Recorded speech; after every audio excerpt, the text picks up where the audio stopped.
بسم الله الرحمن الرحيم الحمد لله رب العالمين والصلاة والسلام على أشرف المرسلين. Before yesterday, the Turkish Lira reached a record low since 2018 Lira deterioration. All news over the globe talked and highlighted about this issue. Please stay tuned until the end of this video to know the story behind it and why it is occurring. And before I begin, please like and share your thoughts in the comments below. So let's delve into the problem.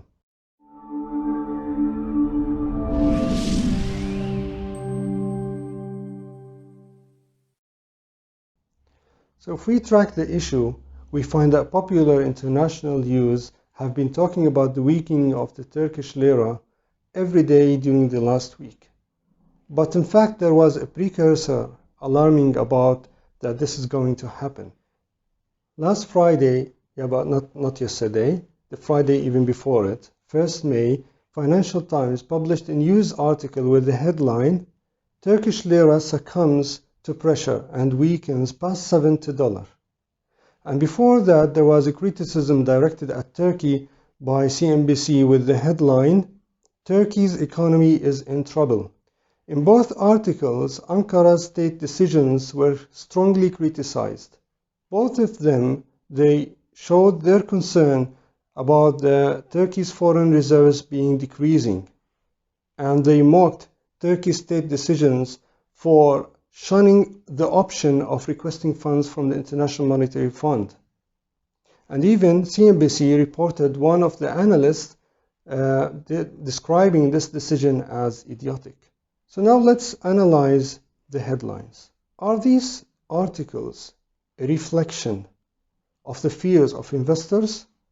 Or, on the other hand, are they actually manipulating the decisions of the investors and influencing their actions? Looking at the content and the careful choice of the negative words, it becomes clear that they are using speculation to plant fear into the minds of the investors. And the result is that those investors will be withdrawing their investments and foreign currencies out. And in turn, there will be an attack on the Turkish Lira, depreciating the Turkish Lira. Besides, the decrease in the foreign currencies in Turkey is an extraordinary measure in an extraordinary situation. The COVID-19 lockdown entailed actions and measures to be taken in order to stabilize the economy or stimulate the economy. Now, Turkey took several measures to confine the issue. So first, number one, the Turkish banking watchdog, BDDK, limited the transactions between the Turkish banks and the foreign firms to 0.5%, down from 1% last month. So let's take it that way. The more you buy a currency, the more its value will be with respect to the currency that you give up. So if you demand a dollar and you want more of it in exchange for Turkish Lira, then the dollar will appreciate in the face of the Turkish Lira and the Turkish Lira will depreciate. Hence why the BDDK limited the transaction amounts between the Turkish banks and the foreign firms. That was late Tuesday. Now the second measure was on Wednesday, when Ankara's Treasury and Finance Minister held a conference to assure investors that the foreign reserves are more than adequate and state regulators will not impose capital controls. Third, there were talks and hopes to have dollar swap lines with the US Federal Reserve.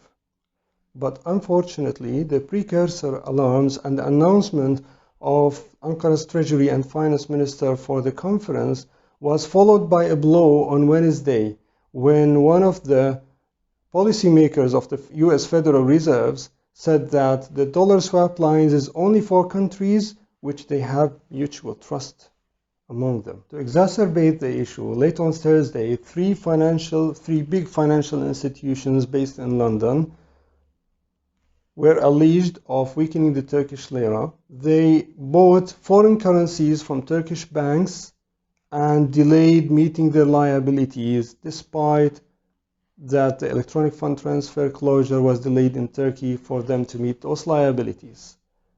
Now this made foreign currencies to soar in front of it. These three institutions were BNP Paribas, UBS, and Citigroup. The banking watchdog in Turkey, the BDDK, took measures by banning transactions from these three big institutions and all their branches in the world until further notice. This had the effect of settling things a bit down, or slightly making the situation better. So the Turkish Lira dropped from 7.25 or 7.27 to 7.1 by the end of the day. A very important observation I had is worth noting here. When I got a notification from my mobile about a news article from Financial Times, I went in to see, and the headline was about Turkey targeting manipulation by foreign banks. But the strange thing is, soon they got this deleted and continued their attacks by yet publishing another very negative headline. Turkish Lira sinks to historic low as policymakers scramble. Now we come to the point to discuss why the attacks. Number one, the timing of the attack is unjustifiable. They keep insisting that Turkey should turn to the IMF for help.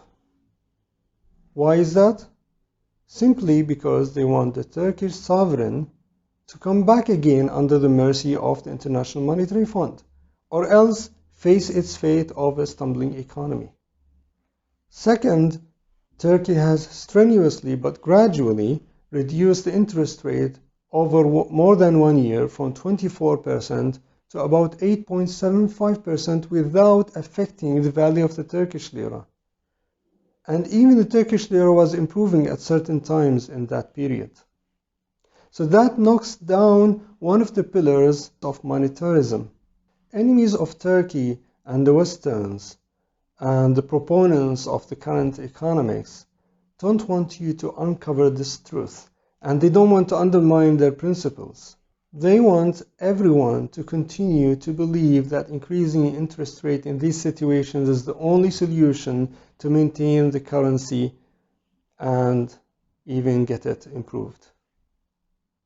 Hopefully this was very informative, and if you share your thoughts in the comments below, that would be very nice from you. And assalamu alaikum wa rahmatullahi wa barakatuh. Second,